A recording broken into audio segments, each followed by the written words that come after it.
McCartney, listen to what the man said. I'm joined now by Shara Evans, founder and CEO of Market Clarity. Shara is internationally acknowledged as a cutting-edge technology futurist, commentator, strategy advisor and thought leader with a track record of forecasting the impact of technology innovations. Shara, thank you for joining us and good afternoon.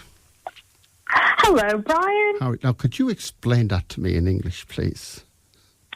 In English, what it means is that I spend a lot of my time going into research labs to look at the things that are cooking new innovations, and then I weave it into a vision of the future, and I help companies design innovation programs and basically help them save money, make money, or solve a problem. Right. Now tell us, if we go into the area of cybercrime, which I think you'd like to talk about, yes. What have we got in that area to do with mobile phones, let's say? Well, most people may not be aware that the applications that they load onto their smartphones may not always be what they seem. I'll give you a couple of examples. There was a flashlight app called Brightest Flashlight Free, which ran on Android, and you would think that a flashlight wouldn't do much more than just turn the light on. But it was tracking users' every move and sending that information to third-party advertisers, so literally following people around. And another really famous exploit where hackers abused mobile phone applications are all of these hundreds of Flappy Bird clones. And they had malware in them, which literally lets these software applications get root access onto your phone. They can get into anything. They can take over your phone. They can make phone calls. They can get your complete address book. They can literally access anything that you have on your smartphone. So you've got a very hostile environment that most people are not aware of.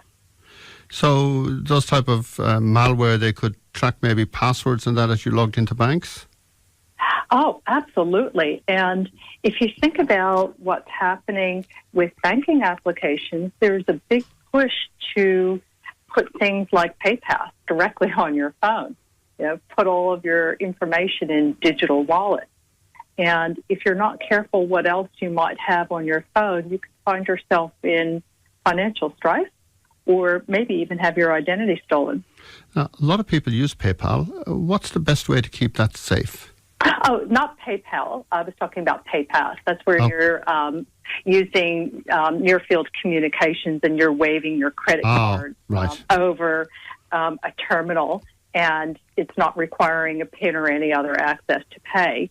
There is technology that allows that type of application to reside on your mobile phone as well. So can somebody walk past you and effectively get some information off your phone? As if you had touched? Potentially, if you've got a malware-infected phone, or if someone has found a way to breach the security of the application that you're using for contactless payments on your phone. Right. Certainly, white hat researchers have found some flaws, and hopefully they'll be corrected before these things roll out in a major way. Now, leaving aside phones and computers, which I think a lot of people are probably a little bit aware of at least, what else can people hack into? Well, again, anything that's connected to the internet, unfortunately, can be hacked into. Even the satellite communications on airplanes. Hackers have found a way to do that by getting in through the plane's in-flight entertainment systems and through Wi-Fi, and they've been able to get to navigation and safety systems. Luckily, this was a white hat hacker who did this, a security researcher, as opposed to someone who was trying to crash a plane. There have been numerous instances where both white hat researchers and presumably... You mean white hat, you mean a good guy to some extent? Yeah, good guys, security researchers. Black hats, white hats. You're going back to the old cowboy movies. Yes, exactly. But that's actually what they call it. Right. Field. So you've got white hat, which are the good guys, and black hat, which are the bad guys. And luckily for us, so far we only know of white hat good guys who've done this, but researchers have been able to hack into insulin pumps in people's bodies and deliver fatal doses of insulin. They've been able to hijack pacemakers and deliver lethal shocks. Again, luckily, researchers as opposed to cyber criminals. Wow. But there are also attacks that might be relevant to everyday people who are, let's say, putting baby monitors connected to the internet into their home. There's been real-world instances where the bad guys have hacked into this and woken babies up in the middle of the night. People, hear this strange man's voice and say, well, what's going on? And they realize it's coming through the baby monitor. Hackers have even been able to open the logic, the logic programmers on prison cell doors. And did anybody escape in that process? I don't know whether this particular instance was done by a black hat hacker, but it certainly has been done by, one of the security researchers who were finding flaws in the system. But if the good guys can do it, you can imagine that the bad guys can too. So you're saying really is that some of the big technology companies are hiring guys to try and hack their programs and their apps? Well, there's a whole big industry of security companies. So they do that for a living. They sell security devices and software, and that's their mission, is to try to protect and fortify company assets and government assets and people's computers. And there are academic researchers that also do this. But there are very, very well-funded cyber criminal organizations who literally run like corporations, and they have that as their mission. They look for vulnerabilities and they exploit them. Now, we're hearing a lot about driverless cars coming up. Google and others are looking at that. Can they be hacked? I mean, you can imagine the consequences. Well, it's not only driverless cars that can be hacked. Today's cars can be hacked, which is really scary. In fact, there was a researcher up in Queensland at the University of Queensland where they have a Center for Accident Research and Road Safety. It's called CARS. And last year he produced some research that showed how all kinds of existing cars can be hacked through what's called the CAN bus, which is in pretty much every car, and it allows you to control all the electronics in the car. And it can be used to control things like airbags, brakes, cruise control, power steering systems. And it can be accessed locally or remotely with simple devices. And it's really just the tip of the iceberg in terms of what things could be done to a car. And you can imagine the consequences of that, Brian. Now, just possibly to go a little off track with cybercrime, what can somebody do in their own house in just the way they operate there? People will have, paperwork and bills and other things they might throw in the bin. They'll have Facebook accounts, Twitter accounts, LinkedIn, etc. What's the best way for them to protect themselves? Well, one of the things that I always am concerned about is identity fraud, and I think that's or identity theft, which is where you're leading, Brian. When it comes to social media, people are not aware sometimes that by putting a lot of things on Facebook, let's say about their personal life, that they're actually inviting crime into their lives. So, for instance, if you're posting pictures that have your GPS location as part of it, people can very quickly figure out exactly where you live. If you have your real birth date on a website, again, it's another really interesting piece of vital information. If you post a picture of a brand new car or a new TV or something else that's expensive that you bought, again, you're sort of waving a red flag, and combine it with the other information and a post about, hey, can't wait to get on the plane for New York. We're going on vacation for a month. Well, guess what? You might as well be saying, I'm going away for a month and I've got all this great stuff in my house. Please come and rob me. So people do some silly things. They don't realize that it's not just their close friends that will see it. It's anybody who might have access to their information. And many people don't lock their information down just to their friends. And frankly, when you look at social media, your friends on social media may be people that you've never met. Yes, And a lot of people like to have lots and lots of friends, but, it's a new definition of the word friend, I think. That's right. So, personally, I'm always very circumspect about the things that I might post on social media. I tend to put very little about my private life out in the public domain, but I put lots of information about my work life and my research and futuristic topics. Right. I actually closed my Facebook account some time ago because I ended up not doing much posting, but I got a little bit tired of finding out what people were eating and where they were going and things like that I really didn't want to know. And what they had for breakfast, yes. Coffee shop they're at. People put so much information out there, but they don't realize that what they're doing is creating digital footprints that never, ever go away. And, it's not just what you put on Facebook. If you even think about the things that you do with Google and the many different applications they have, it's a trade. You're getting free services for your information.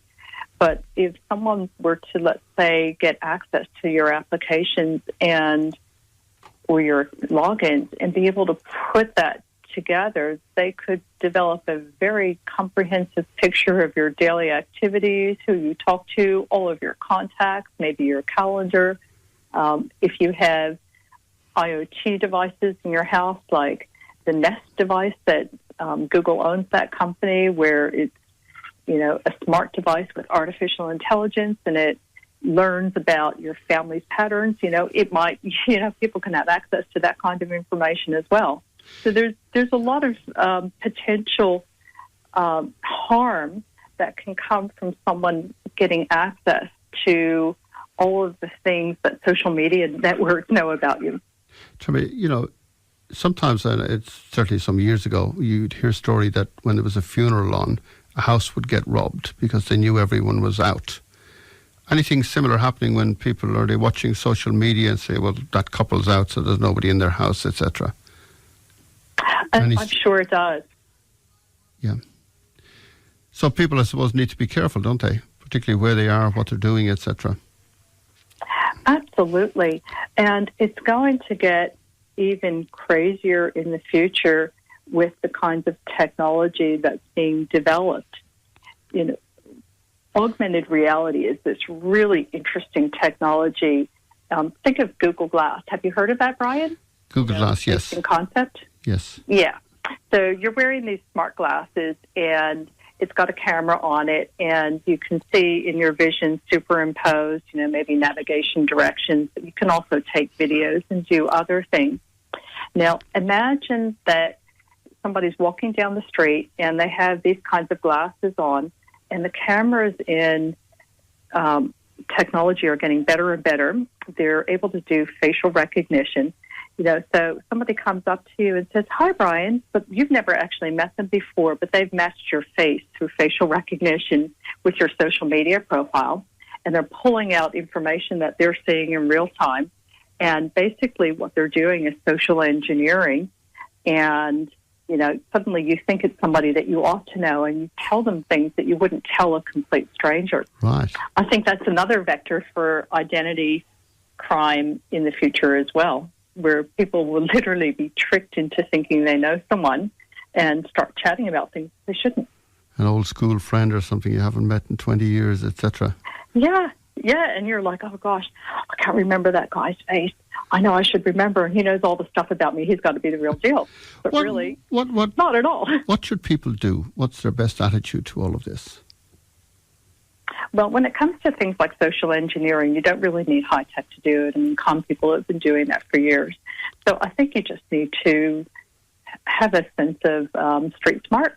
And when it comes to things like buying anything that's connected to the internet, smart TVs or some of the new Internet of Things appliances, you need to ask what kind of security is in place in that device, and make sure that you change the password.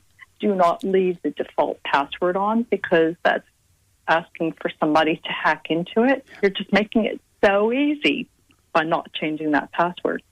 Yeah, tell me now, of all the different age groups, younger people, teenagers, up to older people, which group has had the most problems in this area? I mean, what I'm saying is, are young people more savvy than older people, or the other way around? I find a mix. And I also find a mix of ages when it comes to being cautious. You know, you might try to generalize and say older people are more cautious than younger people. But I've seen lots of people in their mid-40s, 50s, 60s, and beyond that are totally oblivious to the threat. And I see young people that are really savvy about their privacy. So I don't know that you can put an age label on it. But I think in general, younger people haven't had bad things happen to them. So in general, they tend to be less cautious of bad things happening than older people. But that's a truism in life. Older and wiser, with technology. Yes. You know, if you've been burnt a couple of times, you learn to recognize the danger signals. But not everybody learns. But at the same time, when you look, say, at driverless cars, the benefits to them will be just, you'll be able to go and have a drink and the car will bring you home. Absolutely. You know, all sorts of pluses. Yes, and 90% of road accidents are caused by human error. Yeah. And driverless cars have the potential to eliminate many, many accidents. But before we go completely driverless, there needs to be a whole lot of thinking about the ethics of driverless cars when there is a situation where an accident is unavoidable.